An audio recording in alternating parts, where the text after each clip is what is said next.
My first job. The summer after I graduated from high school was supposed to be a quiet one. I had imagined long mornings of sleeping in, lazy afternoons with friends, and evenings watching the sky change color from the porch.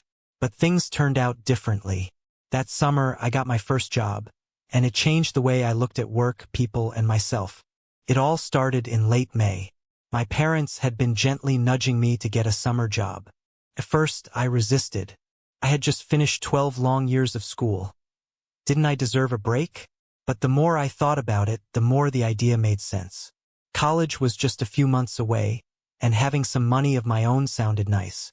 I also knew that getting work experience early would help me later. So, I dusted off my laptop and started applying. I didn't have much on my resume, just my school achievements, a bit of volunteer work at the library, and a line about babysitting my younger cousins. I applied to all sorts of places: fast food restaurants, retail stores, movie theaters, and even the local zoo. Days passed. Then a week. Then two. I started to lose hope. I knew it wasn't personal. I was just one of many teenagers looking for a summer job. But still, every unanswered application felt like a small rejection. Then, one Thursday afternoon, my phone rang. It was the manager of Greens and Grains, a small, local grocery store about a 10-minute walk from my house. They needed a part-time cashier and wanted to know if I was available for an interview the next day. I was thrilled and nervous at the same time. I had never done an interview before. I spent the rest of that day practicing answers to common questions. I Googled things like how to ace a job interview and what to wear to a grocery store interview. The next morning, I dressed in a clean polo shirt and khakis, tried to calm my nerves, and walked to the store. The interview went better than I expected. The manager, Mrs. Patel, was kind and patient. She asked me about my schedule, my strengths and weaknesses, and how I would handle a difficult customer. I answered as honestly as I could. 2 days later, I got the call. I was hired. My first day was a mix of excitement and anxiety. I arrived 15 minutes early, wearing the uniform Mrs. Patel had given me. A green shirt with the store's logo and black pants. I met some of the other staff. Sarah, who worked the bakery counter, James, who stocked shelves, and Olivia, another cashier who would be training me. Olivia showed me how to use the register, scan items, handle payments, and bag groceries. At first, everything felt overwhelming. There were so many buttons, procedures, and little things to remember. I made mistakes, forgot to ask for loyalty cards, gave the wrong change once, and dropped a jar of pasta sauce trying to bag too quickly. But no one yelled. Olivia was encouraging, and Mrs. Patel checked in to see how I was doing. By the end of my shift, I was tired but proud. I had made it through my first day. Over the next few weeks, I settled into a rhythm.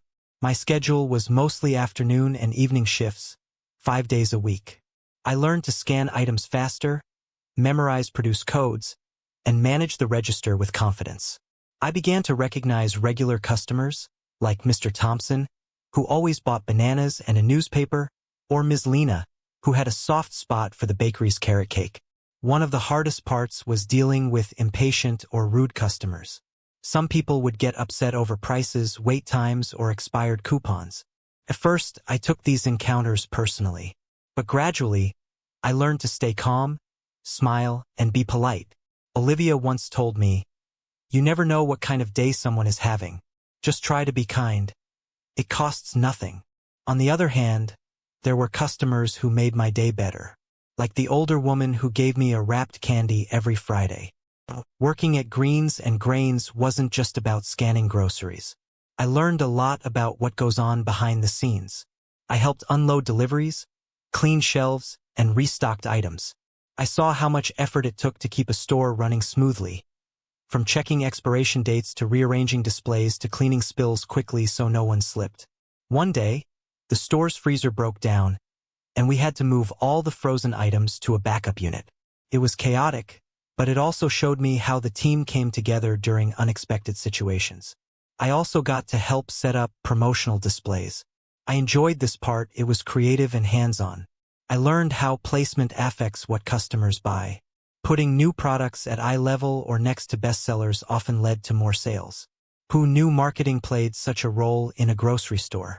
By the middle of summer, I realized how much I had grown. Not just in skills, but in confidence. I was no longer afraid to speak to strangers. I had learned how to solve problems on the spot, work as part of a team, and manage my time better. I also learned how to manage money. Earning a paycheck made me more aware of how I spent. I opened a savings account and began setting aside part of every paycheck. For the first time, I understood the value of every dollar. One unexpected benefit was the friendships I formed. During slow hours, Olivia and I would chat about school, music, and future plans. James, quiet but kind, introduced me to classic rock bands I'd never heard before. Sarah once brought homemade cookies to share during break time. These small connections made the job feel like more than just work. Of course, not everything was easy. There were days when I was exhausted, especially when I had to work back-to-back shifts. Sometimes, my feet hurt so much I could barely walk home. Other times, I had to deal with inventory issues or short tempers during holiday rushes. There was one incident where a customer accused me of overcharging her. She yelled and demanded to see the manager.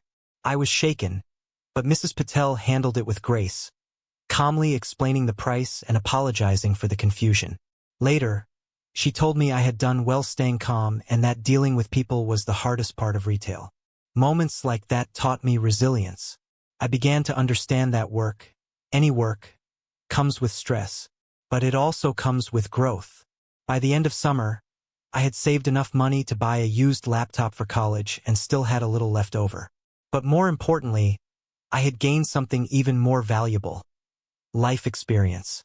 I had learned the importance of showing up on time, doing your best even when you're tired, and being polite even when others aren't. I saw how every job, no matter how small it might seem, plays a role in keeping the world running. And I came to respect the people who work hard every day to make ends meet. Perhaps the biggest lesson was this: there is dignity in all work. Whether you're a cashier, a janitor, a teacher, or a CEO, the effort you put in matters. My first job showed me that no task is beneath anyone, and that pride comes not from the title you hold, but the attitude you bring. When it was time to leave for college, I gave my 2 weeks' notice. Mrs. Patel threw a small farewell gathering on my last day. There were cupcakes, hugs, and even a card signed by the entire team. I remember looking around at the people who had been strangers just 3 months ago and realizing how much they had come to mean to me.